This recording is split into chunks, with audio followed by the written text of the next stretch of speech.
어때 새해 많은 결심들 세우셨습니까? 예, 저도 개인적으로 하나님께 기도하는 시간을 갖고 여러 가지 새로운 결심들을 세우는 그런 시간들을 가졌습니다. 근데 결심이라는 게 참 오래 가기가 쉽지 않는 것 같아요. 그래서 예전에 작심삼일이라는 말이 상당히 의미가 있습니다. 그래서 이 3일마다 계속 결심을 해야 돼요. 최소한 3일마다 새롭게 마음을 결심하시게 되면 아마 1년 내내 여러분께서 결심했던 그 결심들이 잘 지켜질 거라고 개인적으로 확신을 합니다. 이번 3일 동안 긴 시간은 아니지만 저희가 하나님 말씀으로 함께 이렇게 모일 수 있도록 또 시간을 주신 우리 하나님께 감사를 드리고 또 말씀을 사모해서 또 기도하고자 이 자리에 모이신 우리 모든 성도들 위해 하나님의 축복이 진실로 함께하게 되길 간절히 바랍니다. 제가 오늘 어떤 말씀을 증거드릴까 참 고민을 많이 했습니다. 지금까지 했던 말씀을 계속 반복할 수도 없고 또 어떤 내용 가지고 하나님께 구하고 또 말씀을 나눌까 참 고민을 많이 했어요. 또 우리 최 집사님께서 전화를 하시는데 제목은 참복음과 모조복음이라고 이렇게 말씀하시는데 어떤 내용으로 해야 되나 고민이 좀 꽤 됐습니다. 그러던 차에 개인적으로 시간을 갖고 기도하면서 하나님께 주신 말씀을 증거를 하자 해서 기도하면서 나름대로 말씀을 준비하게 되었습니다. 제가 염려되는 것은 제가 준비한 말씀이지만 저는 정말 이 말씀 주면서 은혜를 많이 받았거든요. 근데 여러분이 은혜를 받지 못할까 제가 염려됩니다. 제가 이 표현이 잘 전달돼야 되는데 저는 이 말씀 준비하면서 정말 하나님께 함께함을 느꼈어요. 제가 예언의 말씀 읽고 성경 말씀 읽으면서 정말 이것은 하나님께서 내게 주시는 말씀이구나 하면서 제가 아주 마음에 깊은 감동을 받으면서 이 말씀을 준비를 했습니다. 제가 전달하는 과정에 있어서도 정말 제가 이걸 내 인간적인 표현으로 이걸 막질 않고 정말 성령께서 잘 전달하도록 해야 되는데 제가 그런 마음으로 이 자리에 서게 되었습니다. 제가 제목은 따로 붙이질 않았어요. 여러분께서 제목은 다 하시면 좋겠다는 생각이 듭니다.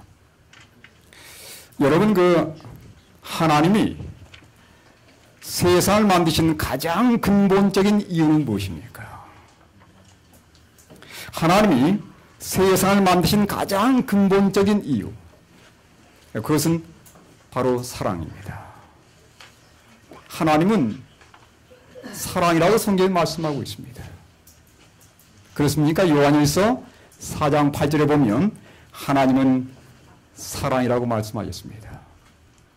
사랑은 결코 혼자 할 수 없습니다. 자, 여기까지 동의하십니까? 예. 반드시 사랑하는 대상이 있어야 하는 것이에요. 그래서 하나님은 그분의 사랑으로 사랑의 대상을 만드셨습니다. 그가 누구냐면 아담과 하와입니다. 그러니까 아담과 하와는 정말 하나님의 사랑의 품에서 나온 하나님의 창작품이에요. 그래서 하나님께서 아담과 하와를 만드시고 그들을 최초의 친구로 삼으셨어요. 그리고서는 그들에게 가장 좋은 장소를 제공하셨습니다. 이게 얼마나 사랑스러운 존재겠습니까? 그분이 만든 최초의 친구들이에요. 그래서 너무도 사랑스러운 대상인 것입니다. 그래서 하나님께서 사람을 만들고 아담과 하와가 눈을 딱 떴을 때 그들에게 부족함이 있었습니까? 전혀 부족함이 없었어요. 하나님께서 완벽하게 이 사랑의 두 친구를 위해서 완벽하게 동산을 만드셔서 그들에게 제공해 주셨습니다. 그것이 바로 우리가 아는 에덴입니다. 완벽했습니다. 그리고 하나님은 사람만 완벽하게 만든 게 아니에요. 그 사랑하는 친구 아담과 하와를 위해서 가장 좋은 환경으로 둘렀습니다. 어떤 환경으로 둘렀을 것 같아요? 어떤 환경이었습니까? 사랑의 환경으로 두른 것입니다. 그러니까 에덴의 모든 것은 다 뭐예요? 다 사랑입니다. 다 사랑이에요. 사랑스럽지 않은 것은 하나도 없습니다. 하나님이 사랑하셨기 때문에 그를 만든 모든 건 다 사랑이에요.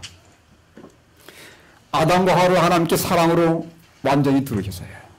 모든 나무 잎사귀마다 그리고 모든 풀잎마다 하나님의 사랑이 기록되어 있었습니다. 사랑이 아닌 것은 아무도 없는 거예요. 다 사랑입니다. 공중의 새나 모든 짐승들은 사이좋게 뛰놀면서 하나님의 사랑을 노래했습니다. 이게 바로 에덴의 모습이에요. 자, 여기 시대의 소망의 20쪽에 이렇게 말씀합니다. 그분은 땅과 공중과 하늘에 있는 모든 만물에 하늘 아버지의 사랑의 기별을 기록하셨다 그래서요. 모든 것은 다 사랑이었습니다. 그런데 말이죠. 모든 만물은 하나님의 사랑을 어떻게 드러내고 있습니까? 이게 이제 오늘 말씀드리려고 하는 것입니다. 자, 하나님의 사랑을 이 모든 만물이 어떻게 표현하고 있느냐는 것이에요. 자, 여러분 한번 상상해 보시기 바랍니다. 하늘의 별들이 땅의 곤충들과 짐승들과 나무들과 꽃들이 그리고 아름다운 태양과 강과 시내가 어떻게 하나님의 사랑을 드러내었느냐 하는 것입니다. 생각해 보셨습니까? 제가 예언의 이렇게 말씀을 깊이 보면서 깨달은 게 하나 있어요. 그들은 어떻게 하나님의 사랑을 나타내고 반사했을까 하는 것이었습니다. 남을 위한 사랑의 봉사를 통해서 했다는 것이에요. 제가 이 말씀을 보면서 제 머리를 딱 때리는 게 있었어요. 그래서 제가 오늘 이 말씀을 제가 준비하게 된 것입니다. 남을 위한 사랑의 봉사를 통해서 그들은 사랑을 반살하고 드러내었다는 것입니다. 남을 위해서 뭔가를 흘려보내는 것이에요. 주위의 사람을 위해서 뭔가를 기여하는 것입니다. 시대의 소망 20쪽이 이렇게 말씀하고 있어요. 여러분 잘 들어보시기 바랍니다. 시대의 소망 20쪽이 말씀입니다. 공중이 나는 새나 땅 위에 기어다니는 동물로서 어떤 다른 생물에게 봉사하지 않는 것은 하나도 없다. 하나도 없다고 그랬어요. 다 남을 위해서 뭔가를 하는 것입니다. 수림의 나뭇잎이나 풀잎사귀도 다 봉사하고 있다. 온갖 수목과 관목과 풀잎사귀들은 사람이나 동물에게 없어서는 안 될 생명의 요소를 발산하며 사람과 동물들은 그 대신에 수목과 관목과 풀잎사귀의 생명에 도움을 준다 그랬어요. 다 서로 돕는 겁니다. 뭔가를 남을 위해서 봉사하고 기여하는 것이에요. 다시 말하면 그 가운데 어느 하나도 자신을 위해 사는 것은 없습니다. 그러니까 이게 바로 에덴의 모습이에요. 어느 하나도 자신을 위해 사는 것은 없었습니다. 다 남을 위해서 뭔가를 베풀며 사는 거예요.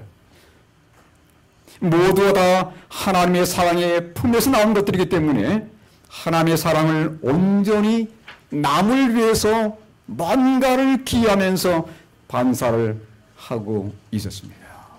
그래서 그 사랑을 나누고 그걸 반사하는 것이 그들의 존재 목적이었어요.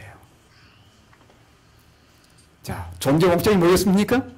모든 생물 하나, 모든 동물 하나, 모든 식물 하나 존재 이유가 뭐예요? 남을 위해서입니다. 남을 위해서 뭔가를 봉사하는 것, 이게 그들의 존재 목적이었어요. 그런데 여러분, 이 사랑을 시기하는 존재가 등장했습니다. 누구입니까? 루스벨이에요. 시대소망 21쪽 이렇게 말씀하고 있습니다. 죄는 자기의 이익을 추구하는 데서 시작되었다. 여러분 잘 한번 들어보세요. 죄가 어디에서 출발하는지 보시기 바랍니다. 모든 마음은 다 남을 위해서 뭔가를 기하며 살고 있어요. 근데 이 남을 위해서 뭔가를 베푸는 정신을 깨뜨리는 게 최초로 등장합니다. 다시 한번 읽겠습니다. 죄는 자기의 이익을 추구하는 데서 시작되었다. 제가 오늘 저녁에 죄가 뭔지를 좀 말씀드리려고 해요. 죄가 뭔지를 여러분, 우리가 자칫하면 내가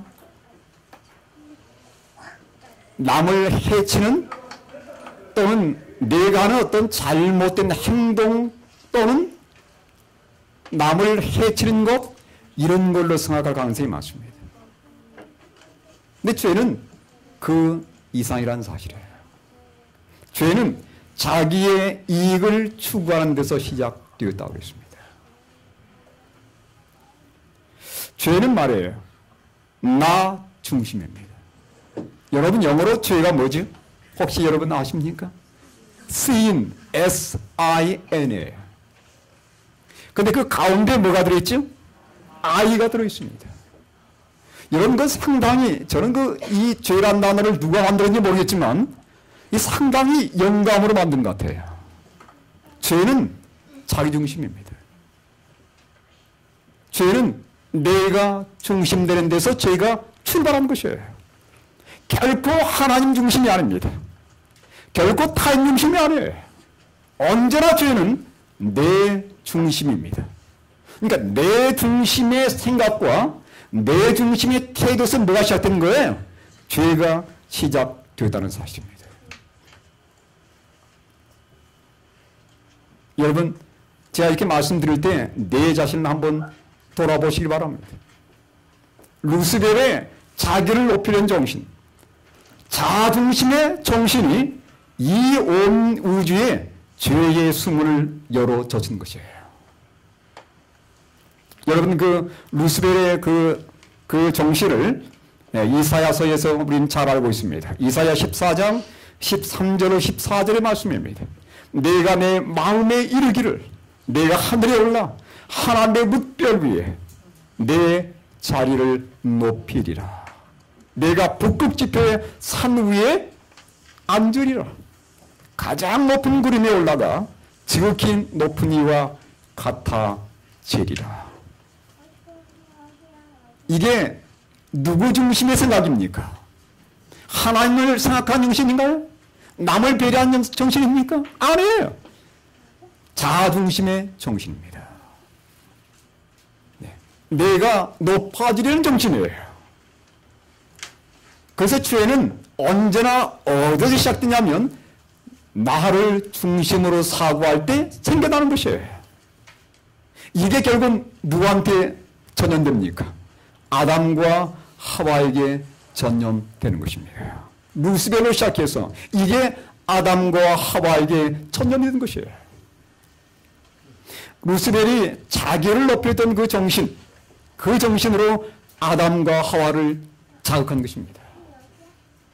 그렇습니까? 그래요, 안 그래요? 그렇죠? 예, 그래서 아담과 하와를 자극해서 선악과를 따먹게 만든 것이에요. 너희가 이걸 먹으면 뭐처럼 된다? 하나님처럼 될 수 있다는 것이에요. 그래서 자기 중심의 생각에 빠져가지고 아담과 하와가 자기 중심의 생각에 하나님을 배려한 정신이 아니었습니다. 자기 중심의 생각에 빠져서 하나님의 주의와 경고에도 불구하고 결국은 선악과를 따먹습니다. 우리가 그 내용을 너무도 잘 알아요. 그죠? 제가 굳이 성경 말씀 읽지 않을지라도 여러분께서 선악과를 따먹게 된 그 배경을 여러분이 잘 아십니다. 아담과 하와 역시 자아를 사랑하는 마음, 자아중심적 생각과 태도에서 결국은 선악과를 따먹음으로써 하나님과 멀어지게 되었어요. 우린 죄를 대체로 죄된 어떤 행실, 나쁜 행동으로 취급합니다. 물론 그것도 죄예요. 근데 여러분, 죄는 그 이상이라는 사실이에요. 그것이 죄가 실은 아닐 수 있습니다. 죄는 뭐냐면 나를 사랑하는 마음에서 죄가 시작되는 것이에요. 죄는 나를 중심에 놓는 정신입니다. 예수님도 산상수훈 가운데서 죄를 마음의 문제라고 분명히 말씀하셨어요. 뭐라고 말씀하셨습니까? 마태복음 5장 27절 28절에 이렇게 말씀했습니다. 또 간음하지 말라 했다는 것을 너희가 들었으나 나는 너희에게 이르노니 음욕을 품고 여자를 보는 자마다 마음에 이미 간음하였느니라. 이미 생각만 가져도 어떤 생각이에요? 내 자신의 욕망을 만족시키려는 정신입니다. 그런 생각이에요. 그런 마음가짐이에요. 이게 바로 죄라는 것입니다. 그런 여러분, 우리가 얼마나 죄를 자주 짓고 사는 것입니까? 네. 우리가 아침부터 저녁까지 나를 생각하는 정신이 얼마나 많은지 몰라요. 네? 조금이라도 아내가 나에게 조금 소홀하게 대접하면 우린 곧 불편한 말을 내뱉습니다. 왜 그래요? 내가 중심되기 때문에 그래요. 네. 내가 언제나 중심에 와 있기 때문에 그렇습니다. 남을 배려하는 것보다는 내가 언제나 나를 생각하는 영이기 때문에 결국은 그것이 바로 죄의 시작이라는 사실 여러분 결코 잊지 않게 되길 바랍니다. 예. 여러분 죄는 자아를 사랑하는 마음의 문제인데 여기 그 이야기 보면 참 재미있는 얘기가 등장해요. 하나님은 이스라엘 백성들에게 매 7년마다 특별한 해를 주었습니다. 그 해를 뭐라고 그래요? 매 7년마다 돌아오는 해? 안식년 또는 그 해를 면제년이라고 합니다. 면제년. 그죠? 안식년 또는 면제년이에요. 그 면제년에 특히 두 가지를 실행하도록 하겠습니다. 자, 첫 번째는 그 면제년에 모든 빛을 다 탕감해 주는 것이에요. 다시 말하면 용서의 정신을 실천하게 하는 것입니다. 빚을 탕감해 줌으로써 다 용서해 주는 것이에요. 둘째는 주변의 가난한 자들에게 아낌없이 나눠줌으로써 나눔의 정신, 사랑의 정신을 실천하도록 하겠어요. 그런데 면제년이 가까이 올 때 혹시 구워준 것을 되돌려받지 못할까봐 구워주지 않고 주변에 고통나는 사람들에게 무관심한 사람들이 있었습니다. 그래서 성경은 뭐라고 말씀합니까? 신명기 보십시오. 신명기 15장 9절의 말씀입니다. 제가 이 말씀을 좀 읽겠습니다. 자, 여기 참 재미있는 말씀이 등장합니다. 삼가 너는 마음에 악한 생각을 품지 말라. 자, 뭐가 악한 생각이에요? 자, 보세요. 곧 이르기를 일곱째 해 면제년이 가까이 왔다 하고 내 궁핍한 형제를 악한 눈으로 바라보며 아무것도 주지 아니하면 그가 너를 여호와께 호소하리니 그것이 내게 뭐가 되리라? 죄가 되리라고 했어요. 여러분 뭐가 죄입니까? 뭐가 죄입니까? 정말 남에게 베풀 수 있는 기회가 있음에도 불구하고 나를 생각하는 이유 때문에 그죠? 내 마음의 이기적인 생각, 나를 먼저 배려하는 생각 때문에 남에게 꾸어주고 베풀어주지 않는 것은 바로 뭐라는 것? 죄라는 것입니다. 나를 생각하는 정신이에요.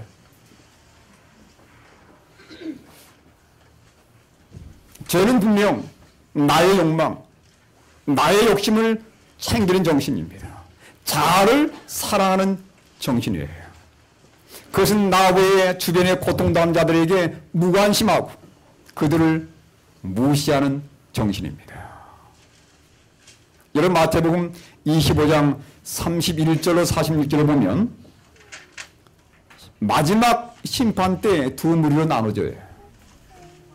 여러분 잘 아시죠? 어떤 무리였습니까?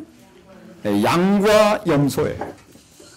여러분 그 내용을 잘 읽어보시면 두 부류로 나누어지는 기준이 분명합니다. 기준이 분명해요.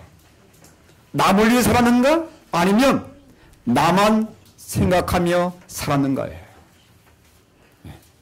여러분 그 염소의 무리로 분리된 사람들이 나쁜 짓 했습니까? 여기 보면 그게 나왔지 않습니다. 그게 나왔지 않아요. 그죠?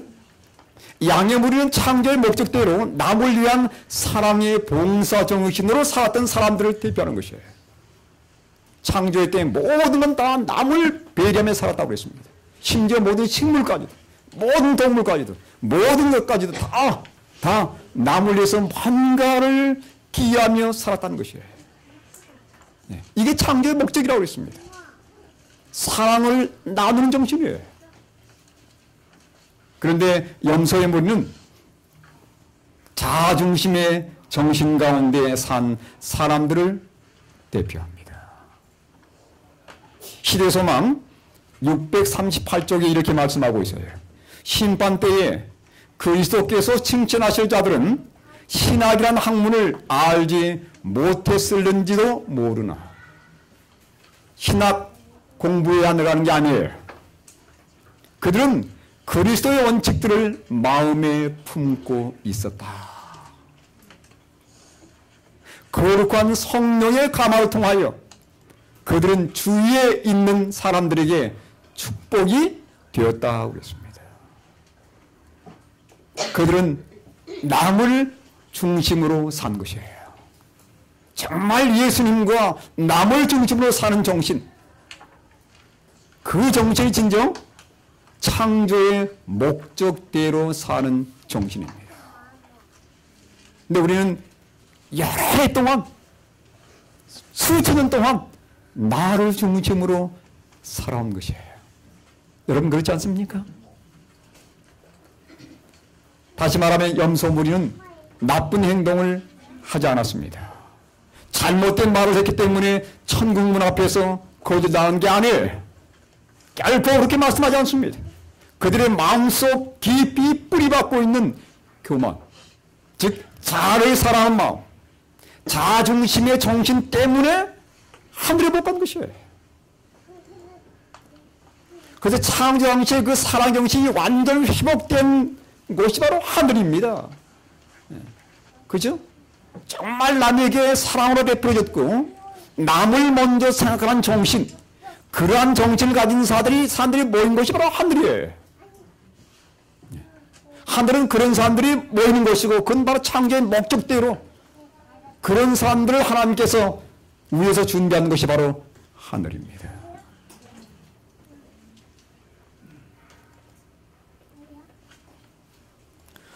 하나님은 사람을 비롯해서 모든 만물을 남을 위한 사랑의 봉사를 하도록 지으셨습니다.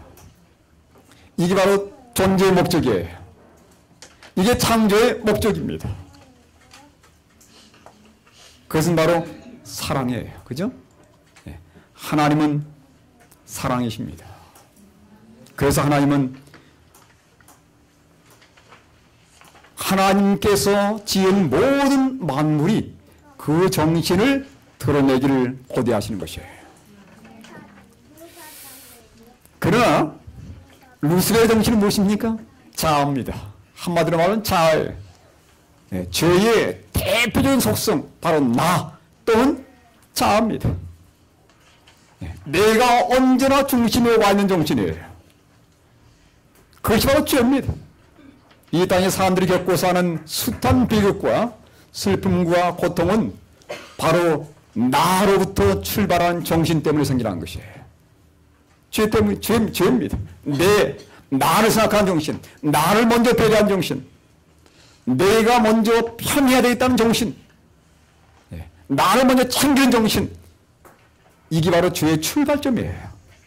그래서 오늘날 이 세상의 모든 문제는 바로 거기에서 비롯된 것들입니다. 여러분 얼마나 많습니까? 스트레스, 고통, 슬픔, 미움, 질투, 우울함, 거짓말, 간음, 탐욕, 속임수, 강도, 비난, 멸시, 배반, 이병, 질병, 사망, 이혼, 살인, 사고, 재난, 전쟁, 이거 다 말할 수 없어요. 이 모든 것들이 바로 나 중심에서 출발한 것들이에요. 네. 그래서 사람들이 겪고 있는 각종 문제들을 없애는 길은 근본적으로 죄를 없애는 길밖에 없습니다. 아담 이후 사람들의 마음속 깊이 뿌리박고 있는 이 자아를 사랑하는 마음, 자기중심의 정신과 태도를 어떻게 뿌리 뽑을 거나, 이게 바로 하나님의 가장 큰 관심이에요. 예. 이게 죄입니다, 죄. 그죠? 죄를 없애면 다 되는 거예요, 죄를 없애면. 그래서 하나님의 최고의 관심은 어떻게 하면 사람의 마음 속에서 자기만을 생각하는 마음, 자기를 중심으로 생각하는 마음, 이 마음을 어떻게 빼낼 것인가 하는 것입니다. 이걸 빼내고 하나님의 품성을 힘해야 되는 거거든요. 이게 바로 구원 아니겠습니까? 이게 바로 구속사업이거든요, 이게. 죄로 쪼들어서 자기만 생각하는 그 마음을 빼내고 거기에 정말 남을 중심으로 생각하는 마음, 하나님을 사랑하고 남을 사랑하는 그 정신, 이게 하나의 품성이거든요, 이게. 이걸 집어넣는 게 하나님의 과제입니다. 이게 바로 구원이에요, 이게 바로 구원이에요. 오늘 우리가 그러한 일을 해결하기 위해서 이 자리에 모인 것 아니겠습니까? 그렇죠? 그래서 이 자리를 떠나기 전에 다시 한번 정말 내가 얼마나 나 중심으로 살았는지, 그리고 정말 철저하게 하나님의 초자연적인 능력이 아니면 이걸 결코 내 스스로의 노력과 나의 결단으로 물리칠 수 없다는 사실을 온전히 깨닫고 하나님 앞에 완전히 항복. 항복이에요. 우리는 항복할 밖에 없습니다. 하나님께 항복하는 경험을 통해서 하나님의 전적인 개입과 하나님의 도우심을 힘입고 우리 마음속에 이제는 내가 중심이 아니고 하나님의 중심되는, 그리고 내 이웃이 중심되는 그러한 정신을 가지고 돌아가는 우리 모두가 될 수 있게 되기를 간절히 바랍니다. 여러분, 정말 이게 쉬운 문제가 아니에요. 쉬운 문제가 아닙니다. 사람의 결심과 노력과 수양으로 얼마든지 받고 있었다면 얼마나 좋겠습니까? 근데 이게 안 됩니다. 이게 안 돼요. 절대로 불가능해요. 우리가 태어난 순간부터서 마지막 숨을 거두는 순간까지 아무리 노력한다 할지라도 이미 깊이 뿌리박아온 나 중심의 삶에서 다른 사람을 먼저 생각하고 하나님을 생각하는 그 정신을 결코 품을 수가 없는 것입니다. 이건 인간들은 절대 불가능해요. 제가 오늘과 내일 시간 나는 대로 이것에 대해서 계속 말씀을 드릴 것입니다. 그래서 다윗도 자신을 돌아볼 때 얼마나 간악하고 얼마나 불과한 존재인지를 이렇게 고백했습니다. 어떻게 고백했습니까? 시편 51편 5절 말씀이에요. 내가 죄악 중에서 출생하였으며 어머니가 죄 중에서 나를 잉태하였나이다. 이건 뭐예요? 뗄 수 없는 겁니다. 뗄 수 없는 거예요. 자아중심적인 생각, 자아를 사랑하는 정신 가지고 아예 태어나는 것이에요. 예. 그렇게 자아중심적인 것들을 선택하기 훨씬 더 쉬운 겁니다. 그죠? 아예 태어날 때 그런 정신 갖고 태어나는 거예요.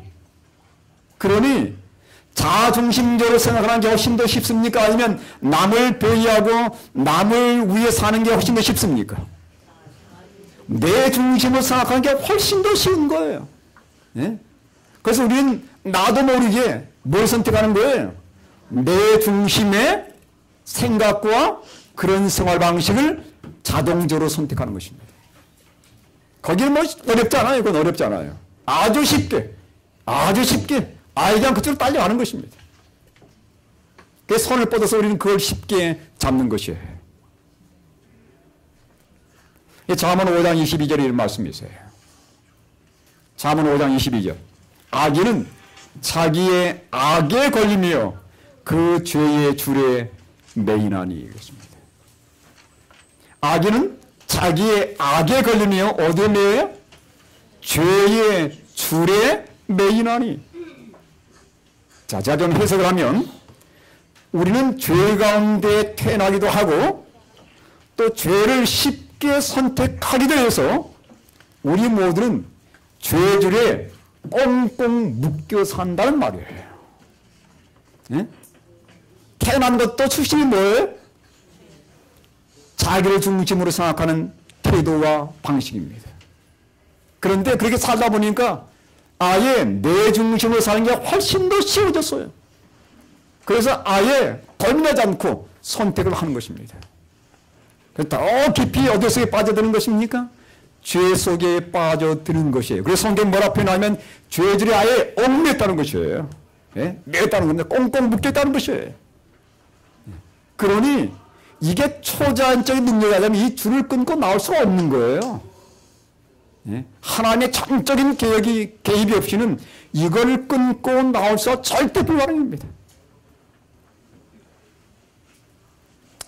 자, 여러분 이런 질문 한번 해보겠습니다. 여러분 가운데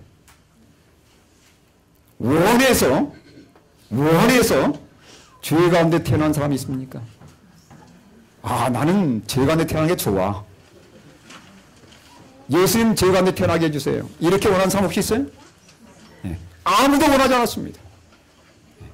원하지 않았는데도 불구하고, 그죠? 원하지 않았는데도 불구하고 태어나 보니 어디 태어났어요? 죄 가운데 태어난 것이에요. 아, 이게 얼마나 억울한 일입니까? 네? 아담의 후손이라는 그 이유 때문에 이게 다 죄가 유전적으로 물려내려가지고 내가 원하지 않았지만 어디 태어났어요? 죄 가운데 태어난 것이에요. 그래서 죄 가운데 태어나서 살다 보니까 죄를 선택하는 게 훨씬 더 쉬워져 버렸습니다. 그렇게 해서 이렇게 좀 불평할 수 있지 않겠습니까? 하나님, 저 선택한 것도 아니고 원하지도 않았는데 제가 태어난 게 죄에서 태어났습니다. 그러니 죄를 짓는 것 당연하지 않겠습니까? 이렇게 말할 수 있어요? 예, 그렇게 말할 수 있습니다. 그 당연하다고 생각해요. 그죠? 저도 가끔 그런 불편을 했거든요. 하나님, 태생의 죄인데 어떻게 죄를 안 믿고 산다는 얘기입니까? 예. 그런데 말이죠. 참 하나님은 정말 놀랍습니다. 전 여기에 감동을 해요. 내가 원하지 않았지만 죄 가운데 태어나지 않았습니까? 얼마든지 하나님께 항의할 수 있는 거거든요. 그런데 여러분, 내가 원하지 않았지만 하나님께서 또 다른 길을 마련해 놓으셨더라고요. 그 말은 뭔지 아십니까? 십자가로 말미암은 구원입니다. 우리 가운데 누가 하나님께 요구했습니까? 우리가 태어나기 전에 미리 다 끝내놨어요. 그죠? 예. 그러니 우리 가운데 아무도 불평하고 원망할 사람이 없습니다. 예? 내가 원하지 않았지만, 물론 내가 원하지 않았지만 죄 가운데 태어났어요. 하나님이 우리의 불평을 압니다. 예. 그래서 하나님께서 아주 공평하게 어떻게 하셨어요? 그래, 나 너 사정을 알아. 그래서 내가 너에게 묻지도 않고 너가 요구하지도 않았지만 너를 위해서 특별하게 해놓은 게 있어. 그게 뭐냐면 십자가야. 여러분, 우리 가운데 누가 하나님께 강력하게 요청했습니까? 아무도 요청하지는 않았습니다. 원하지 않았지만 우리가 죄 가운데 태어난 것처럼 우리가 원하지 않았고 요청하지 않았지만 하나님께서는 구속의 경륜을 따라서, 그죠? 우리가 태어나기 훨씬 오래전에 십자가에서 2000년 전의 말이에요. 우리를 위한 구원의 길을 완벽하게 준비해 놓으셨습니다. 아멘입니까? 아멘. 그래서 여기 보십시오. 로마서에 보면 이렇게 말씀하고 있어요. 저는 이 말씀 볼 때 참 눈물이 나더라고요. 로마서 5장 6절 10절의 말씀입니다. 우리가 아직 연약할 때에 기약대로 그리스도께서 경건하지 않은 자를 위하여 죽으셨도다. 의인을 위하여 죽는 자가 쉽지 않고 선인을 위하여 용감히 죽는 자가 혹 있거니와 우리가 아직 뭐 되었을 때? 죄인 되었을 때. 처음엔 연약할 때 그랬어요. 두 번째는 죄인 되었을 때라고 그랬습니다. 그리스도께서 우리를 위하여 죽으심으로 하나님께서 우리에게 대한 자기의 사랑을 확증하셨느니라. 그러면 이제 우리가 그의 피로 말미암아 의롭다 하심을 받았으니 더욱 그로 말미암아 진노하심에서 구원을 받을 것이니, 그 다음 또 아주 놀라운 표현이 있어요. 곧 우리가 뭐 되었을 때? 원수 되었을 때. 표현이 좀 더 강해집니다. 처음에는 연약할 때 그랬어요. 두 번째는 아직 죄인 됐을 때 그랬습니다. 세 번째는 우리가 원수였을 때 그랬어요. 네? 전혀 구원에 대한 길을 알지 못하고 있을 때였습니다. 네? 우리의 생각과 우리의 의도와는 전혀 상관없이 우리가 어디서 태어났어요? 죄 가운데서 태어났어요. 그래서 하나님께서 우리의 의도와 우리의 생각과 전혀 관계없이 뭘 마련하셨습니까? 우리를 위한 구원의 길을 마련해 놓으신 것입니다. 이 하나님 놀라운 섭리예요. 놀라운 사랑입니다. 다 용서해 놓은 것이에요. 다 용서해 놓았어요. 네? 십자가에서 2000년 전에 내가 태어나기 전에 다 용서해 놓은 것입니다. 뭘 통해서요? 십자가의 예수님의 보혈을 통해서 다 용서해 놓은 거예요. 다 용서해 놓았어요. 놀랍습니다, 여러분. 네. 그래서 여러분, 내가 죄인으로 계속 남아있을 것인가, 아니면 용서받고 영생을 얻을 것이냐는 이 두 길이 우리 앞에 제시되어 있어요. 그래서 사망과 영생은 인류에게 정해진 운명이 아닙니다. 사망? 운명이 아니에요. 내가 죄 안에 태어났기 때문에 난 그 길을 가야 돼. 운명이 아니에요. 운명이 아니더라고요. 그건 뭐예요? 선택입니다. 선택입니다. 선택이에요. 왜? 하나님께서 우리가 비록 사단의 놀림받아서 사단의 영향을 받고 사단의 도움을 받아가지고 죄주를 먼저 선택했지만 하나님은 우리에게 또 다른 줄을 내려주셨습니다. 그게 뭐냐면 호세아서에 나와 있어요. 호세아서에 한번 보십시오. 호세아서 11장 4절입니다. 호세아서 11장 4절. 자, 거기 무슨 줄이 있습니까? 한번 읽어보십시오. 호세아 11장 4절.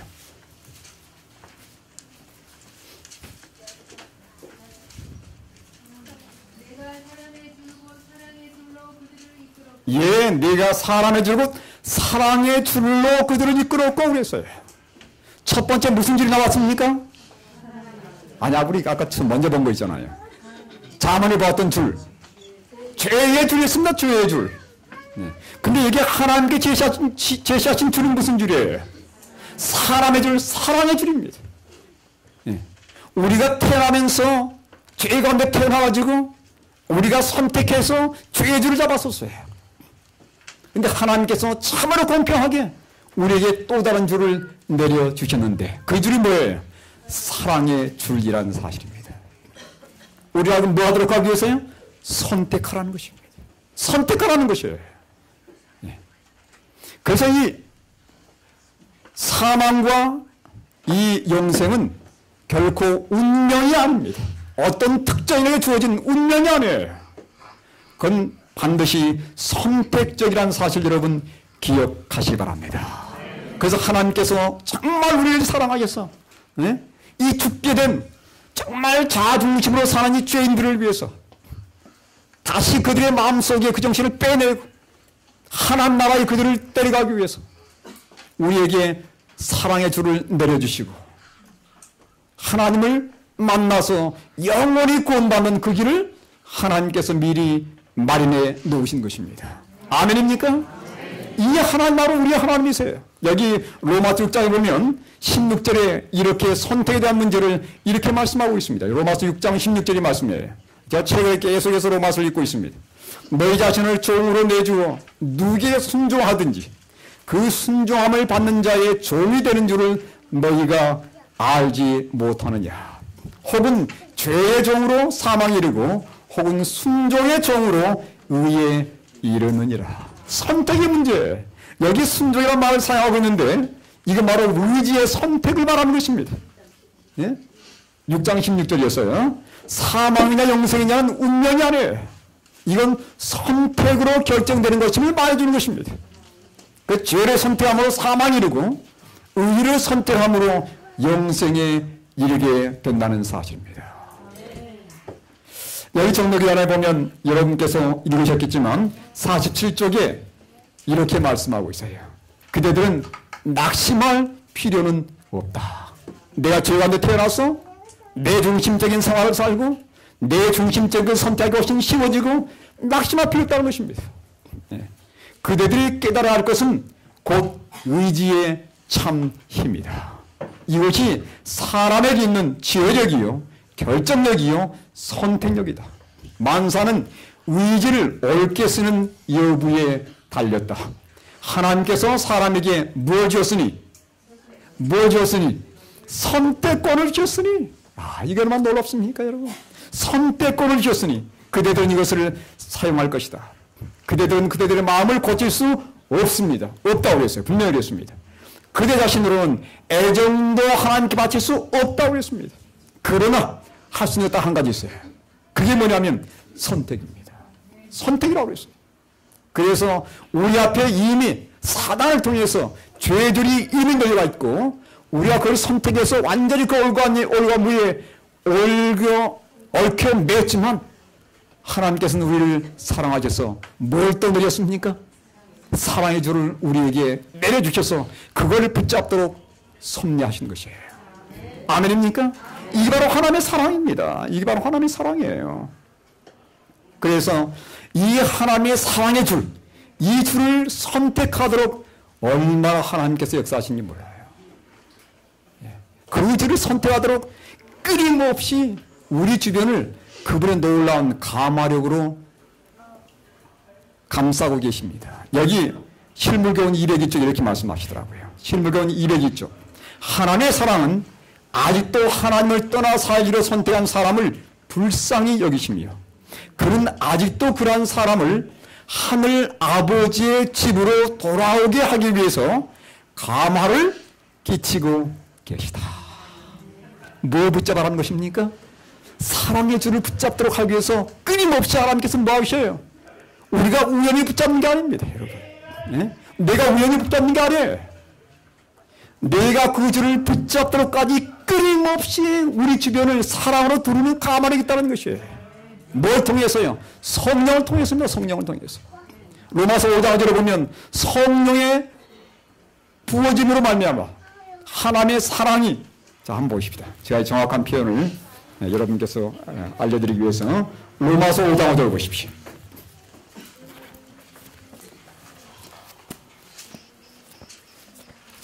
로마서 5장 5절입니다. 소망이 우리를 부끄럽게 하지 아니하면 우리에게 주신 성령으로 말미암아 하나님의 사랑이 우리 마음에 부은 바 되매니. 제가 이 표를 보면서 얼마나 하나님께 감사한지 몰라요. 예? 하나님께서 끊임없이 우리 주변을 성령으로 두는 것입니다. 그리고 끊임없이 그분의 사랑을 우리 마음속에 퍼붓는 거예요. 야, 제발 이거 좀 잡아봐. 이거 좀 잡아봐. 이거 잡아야 내가 살아. 끊임없이 우리 주변에 하나님이 성령을 통해서 사랑의 가마력으로 우리를 두르시고 이걸 제발 선택하도록 호소하신 것입니다. 이게 바로 하나님이세요.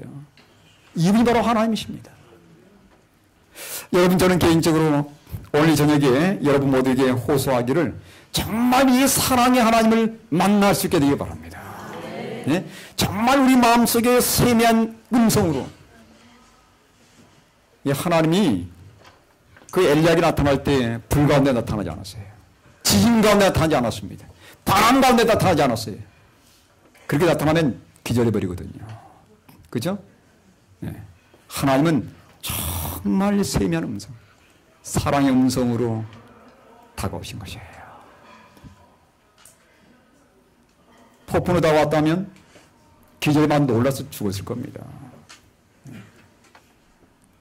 만약 폭풍으로 다가와가지고 엘리야가 그 순간 무서워서 선택했더라면 그는 결국 예전 길로 돌아갈 것이에요. 하나님은 사랑으로 역사하는 분이십니다. 조용히 다가오셔서 그의 길 속에 하나님의 사랑을 속삭이는 것이에요. 그래서 엘리야의 그 우울한 마음, 그 실패한 마음, 완전히 용기가 꺾어지는 그 마음을 하나님의 세미한 음성으로 다시 불러일으키는 것이에요. 다시 그 종에게 그 세미한 사랑의 음성으로 용기를 더해 준 것입니다. 오늘 저녁에 마찬가지입니다. 하나님께서 우리 개개인에게 찾아오셔서 그분의 세미한 성령의 음성, 사랑의 음성으로 속삭이는 것이에요. 야, 너 마음속에 나를 모셔봐. 그래야 너가 이제는 너 중심의 생각을 갖지 않을 수 있어. 너가 끊임없이 너 중심의 생각을 갖게 되면 그 결국은 사망이야. 그런 성격은 하늘에 결코 어울릴 수 없어. 그러니 너가 정말 너 스스로 할 수 없는 그 일, 너 마음속에 남을 위한 사랑을 배려하는 그 정신을 가지려면 너가 내 마음속에 들어가야 돼. 하나님이 끊임없이 우리 마음을 뭐 하십니까? 놓고 하시는 것입니다. 그래서 요한계시록 3장 20절에 뭐라고 했어요? 끊임없이 예수님께서 우리 문 밖에서 놓고 하는 것이에요. 사랑으로 들어오는 것입니다. 그래서 사랑의 길을 선택하라는 것이에요. 정록이랑 27쪽의 말씀입니다. 죄인이 이 사랑을 배척할 수도 있으며 그리스도께로 끌려가기를 거절할 수도 있을 것이다. 선택이라는 얘기입니다. 선택이라는 얘기예요. 만일 죄인이 거절만 하지 않으면 그는 예수에게로 끌려가게 될 것이다. 거절하지 않고 그 눈앞에 내려와 있는 그 사랑의 줄을 내 믿음의 손으로 뻗어서 잡기만 하면 그 말이에요.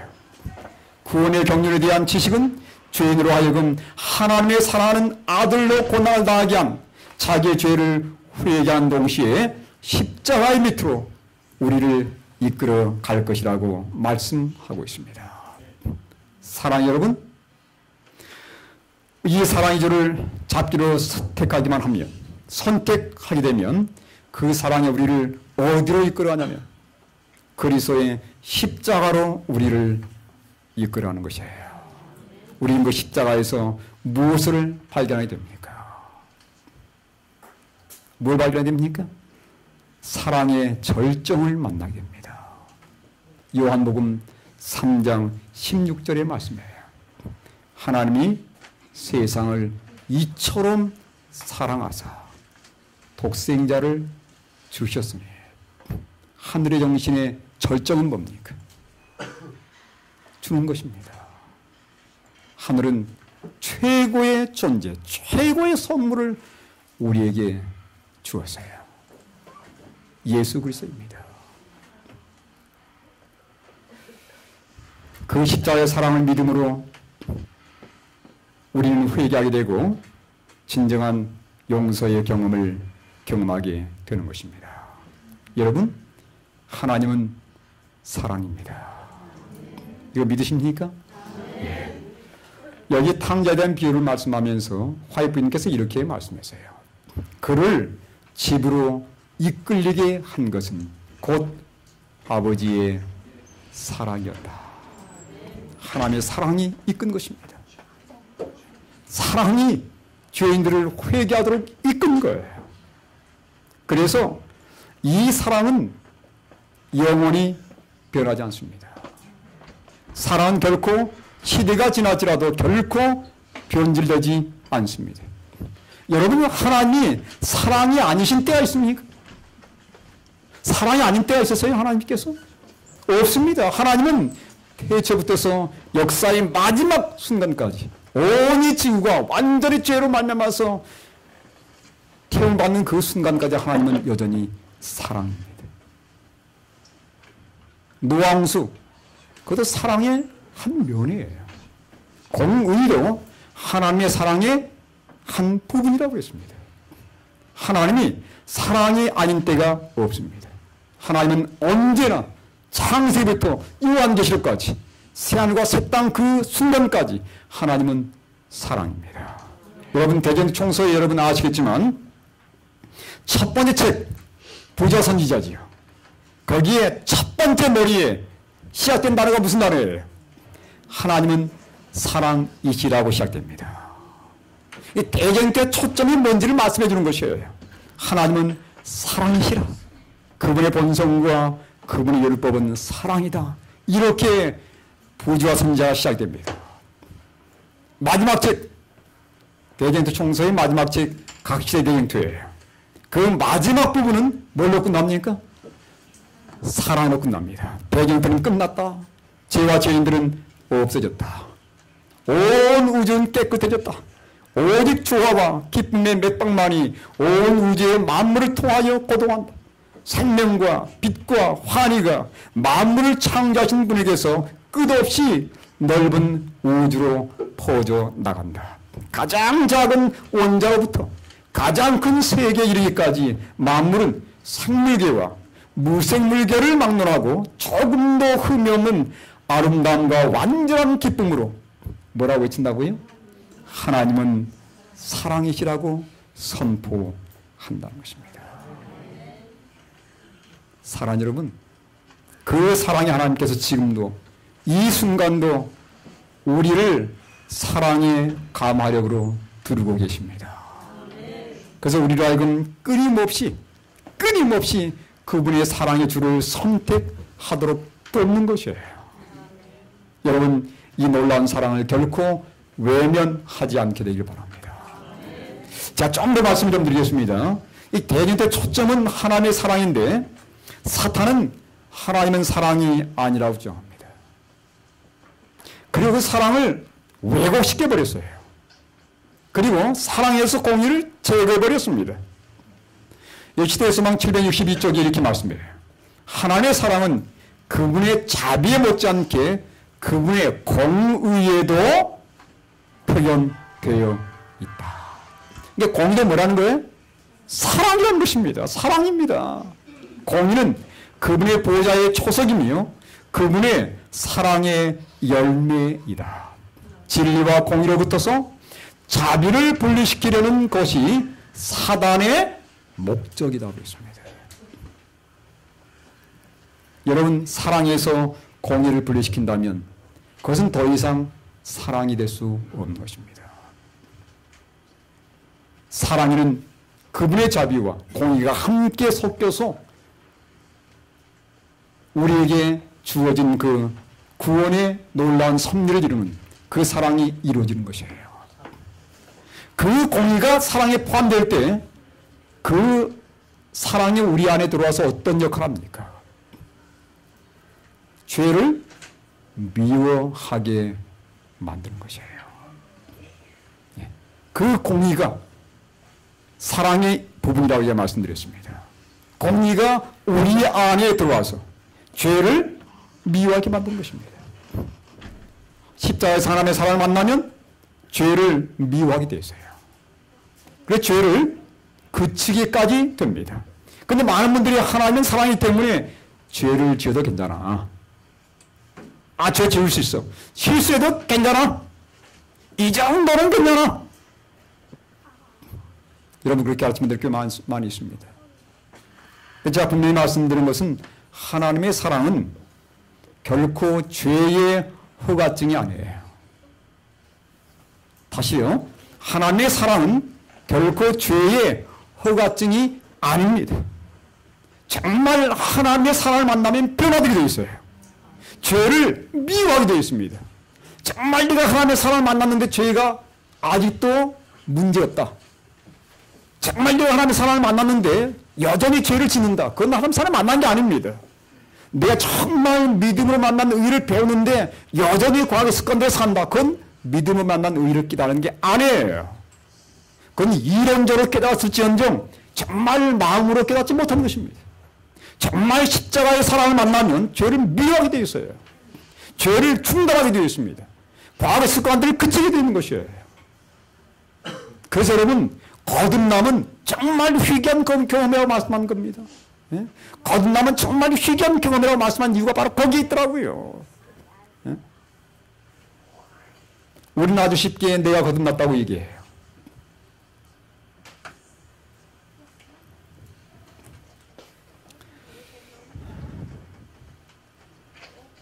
복음은 사랑의 하나님께서 죄인들을 용서하셨고 나가서 죄를 미워하게 만들어서 죄를 그치게 한다는 소식입니다. 이게 진정한 복음이에요. 하나님이 정말 나의 죄를 용서해 주셨고 그리고 나가서 죄를 정말 미워하게 만들며 죄를 그치게 한다는 소식이 복음이란 얘기예요. 그래서 아담 이후에 마지막 때까지 그리고 온 세상 모든 민족들에게 증거되어야 할 복음, 이게 바로 영원한 복음입니다. 그것은 바로 하나님이 죄인들을 정말 사랑으로 용서해 주셨고 우리 안에 들어오신 그 예수님께서 죄를 미워하게 만들고 결국은 죄를 그치게 만든다는 소식이 바로 복음이에요. 이건 우리만이 아니라 온 세상 아담부터 예수님께 재림하는 그 순간까지 이 땅의 모든 사람들이 다 들어야 할 길입니다. 그래서 영원한 소식이 되는 거예요. 영원한 복음이 되는 것입니다. 사랑 여러분, 오늘 저녁에 다시 한번 제가 여러분께 호소하는 것은 정말 이 사랑의 하나님을 만나셔서 이제는 내가 중심되는 삶이 아니라 예수님이 중심되고 다른 사람들에게 정말 먼저 배려할 수 있는 그러한 정신과 사랑으로 살게 되기를 바랍니다. 제가 연초에 절임연수원에 갔어요. 저는 해마다 연말이나 연초되면 절임연수원에 들어갑니다. 조용히 기도를 하고 나오는데 제 아내를 함께 데리고 왔습니다. 방은 따로따로 썼어요. 당신은 밥만 먹을 때 와. 그래서 밥은 같이 먹고 잠은 따로 자고 3일 동안 함께 기도를 하고 내려왔습니다. 근데 밥 먹으러 와서 우리 저희 집사람은 그래요. 여보, 진리를 가르치는 것보다 진리를 실천하는 게 훨씬 더 중요하대. 제가 그 말을 듣고 아주 충격을 받았어요. 여보, 진리를 가르치는 것보다 진리를 실천하는 게 훨씬 더 중요하대. 제가 그 말씀을 다 듣고 그래. 그럼 나도 정말? 우리도 정말? 이제는 우리 중심으로 살지 말고 정말 예수님 중심으로 살아봅시다. 그리고 정말 다른 사람 중심으로 살아봅시다. 그럼 우리가 뭘 할까? 우리의 월급 가운데 좀 떼읍시다.